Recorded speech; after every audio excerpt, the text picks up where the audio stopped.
Friends, today is an absolute terrible day for electric cars because of this. The ŠKODA Superb 2-liter diesel. They stand absolutely no chance. Let me show you. All right, friends, this is basically the best that ŠKODA has to offer. It's the Superb with the LK package, right?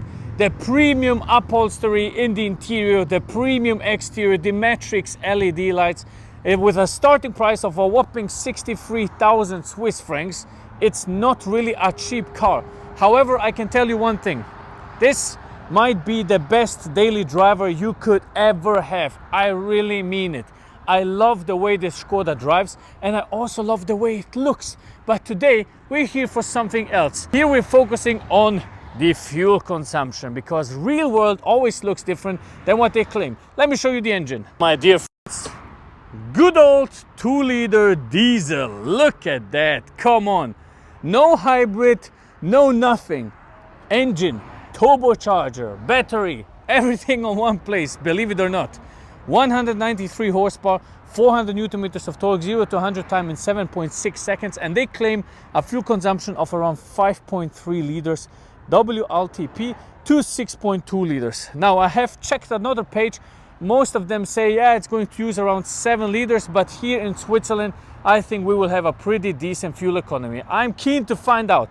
In any case, it will be better than an electric car. It is showing us a reach of over 1,000 kilometers. But before I show you that, let's go and check out the interior quickly. I just want to have a quick look. I mean, check this out. Come on. I haven't prepared anything. I was driving the car now for the last couple of days. Look at that. Beautiful leather seats, beautiful to sit in, you know, plenty of space, panoramic roof. It's really a nice car to be in. I never felt like a boss in a Skoda, but here I do. Look at that. Wood, premium leather, everything, cooled and heated seats, and obviously massage. Look at that. A massage function in a Skoda. Come on, you cannot talk shit about this car, in all honesty. We have to fill this thing up. Now, have you ever seen a Skoda empty? Me neither. Look at that. Okay, let's go here. Let me show you the things. We have to reset everything, so I have to figure it out quickly. Reset everything to 0. Here is the screen. So it's time to fill this thing up and take it for a drive. It's just really uncomplicated. You know, that's what I love about Skodas. You know, you just take this, boom, fill it up. You know, you even have, they even put this here in the tank cap in case the windows are frozen, right? So let's see how much goes in. I've been driving for around 200-300 kilometers. I don't know. I don't even know. It shouldn't be a lot. Anyway, filling this thing up. And to be honest, I think it looks really premium. To me, this looks premium. I really like the looks of this. Look at that. Everything is set to 0 and the car is showing us a reach of 960 kilometers with a full tank. I bet you this could be better. Let's go. All right, we are starting this thing up, putting it into driving mode, into eco, which you can do from here. Duck, and that's it. That's it. You know, people love to talk shit about Škodas. They say they are boring. You know, every time I compare another car to a Škoda, they say, yeah, but the Škoda is boring. It's boring. Listen here. There are certain cars I don't want to drive daily. Okay? And a Škoda is a car I love to drive daily. Why? Because never ever have I have a single problem with it. Okay? In terms of driving the thing, it's always working. I get in, I press the start button, drive off. Always. Every day, every single day for 4 years. I personally have the Škoda Octavia. Sadly, I'm getting rid of it, and only for one reason, because of content. Otherwise, I wouldn't give that car away, never. All right? So I'm even thinking of getting one of those Superbs now. I think it's a wonderful car. Why not? Why not? Look at that. It's driving automatically. I'm getting a massage right now. I'm pressing the massage button and the massage is actually good. It's similar like in the Passat, the latest one I reviewed. Link in the description if you want that. It doesn't use a lot of fuel. It doesn't make any problems and it feels literally beautiful. Of course, it's not an AMG. Of course, it's not an M car. But for your daily drives, activities with the family, what else could you possibly want? Look at that. Big screen, climate control, good sound system, massaging function, leather seats, cooled and heated, panoramic roof. What else could you possibly want? I know I don't want problems. I don't want problems. In the daily drive, I don't want problems. I compared it one time to an Alfa. You know, I said you could buy a Skoda for the money of Alfa Tonale. Comment section went crazy. You don't know shit about cars. Oh really? I don't know shit about cars? Alright. Good for you, man. Good for you. Anyway, I love Skodas. Let's drive. Look at that. Come on. It's driving itself, right? Driving itself. We have a head-up display. We have ambiente light that you can change in all sorts of colors. Yeah, it's nice. It's really nice. That's why I call this Superb the Škodilek. It's a Škodilek. Yeah, very, very cool. Very cool. All right, quick update. We have been driving for 56 kilometers. It took me 42 minutes because of traffic jams, and 5.1 liters to 100 kilometers right now. So, yeah, it's a terrible day to do a fuel economy test, obviously, because of the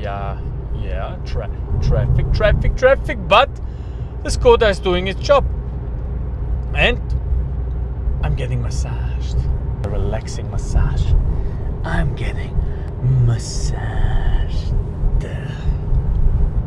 You know, the only negative thing about Škodas is actually that they don't have any power models, you know. They give you the Octavia RS, right, with somewhat 300 horsepower, but that's about it. You know, that's the only negative thing I found about Škoda. I was always thinking, why don't you make something like a fat diesel with 313 horsepower like BMW does, or Audi, you know, like a 6-cylinder diesel, 350 horsepower. I'm telling you, this will be the perfect car. But I guess it's, yeah, they don't search for those clients, right? They're staying in their lane of family dads and so on that don't need too much power. Obviously, we can tune it, right? The tuning potential of these engines is very good. You can easily tune this to 280, 300 horsepower, even though it's a diesel. But still, I'd prefer, you know, if you had a 3-liter diesel, this would be the perfect car. In my opinion, I really like V6 diesels. The sound is nice, you know. It would travel pretty good. It would be a beautiful travel limousine. It's a beautiful limousine right now, okay? It's not that way, you know, but it's just something about topping out at 280 kph, 300 kph, you know? Being able to do that is the only thing that is missing. This will top out at around 240, you know, 238. I've tested it with my Skoda Octavia, the 2-liter diesel. I've topped out at 241 kph, but it was slightly downhill. But that's the only negative thing, you know? I wish they had like a big engine, you know, giving us the option to choose a 3-liter V6, but sadly they don't. Anyway, they don't really need it, right? It's just as they say, Škoda, simply clever. It's such a good car. All right, here we are about to arrive at the petrol station. The clock says 5.2 liters to 100 kilometers, which is really good. I think that's very good. There is nothing to say. I mean, this is a big car, 5 meters long, right? Plenty of space, and we are driving at 5.2 liters. Now the drive has been around 92 kilometers, so we have to calculate it. It's 92 kilometers at an average speed of 90 kph. So let's see how much this thing actually used. All right, friends, I arrived at the petrol station. It says 92 kilometers driven, 5.2 liters as an average. Let's see how much this thing actually used. Because we drove for 92 kilometers, it shouldn't have used more than 4.7 liters, right? So let's see whether this is true. I will press now to the first click. Let's see. 4.7 liters. Come on, Skoda. 6.08. That is surprising. The thing is, I would say that there is something wrong with the yeah, basically this thing. I forgot what it's called in English, but the problem is it's basically the same. It's basically the same. You know, the other petrol station has the same one, so 6.08 liters means that this has used around 6.5 liters to 100 kilometers, which is, it's not bad, but it's not really that good, to be honest. I don't know what to think of that. It's not that good, actually. Friends, I'm not really satisfied with the end result, to be honest. I'm really not satisfied, you know. Here I was praising this car because it's such a good daily driver, which it still is, right? But the result isn't that good, you know. The thing is, it still didn't use a lot of fuel, right? It used 6.08 liters to 92 kilometers, but this will mean that it would have used like 6.3 to 100, right? I drove the same road with a bunch of other cars, such as the BMW M2 or my BMW M4, and they used 6 liters. The BMW M2 used 5.6 liters. Imagine that.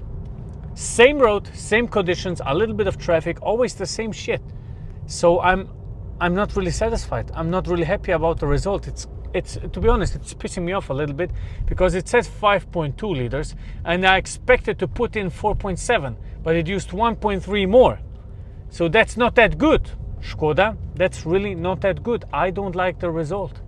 I don't like the result. It's bugging me out a little bit. I don't know why it's making me that mad, but this I don't like. This I really don't like. And it was the same fuel pump. It's the SoCar fuel pump. Same thing where I started, and here it's the same shit. Anyway, that's my take on it. 6.5 liters to 100 kilometers is actually the bare minimum you should think of. It will use more. It will use around 7 liters of fuel because this is a very fuel efficient road I was driving. So there's actually better options if you're searching for fuel consumption. Believe it or not, there's better options. God damn it. Skoda Octavia with a front wheel drive is a better option for fuel economy than this. And that's as far as I can take it. Thank you very much for watching, friends. God bless you and see you on the next one. Goodbye.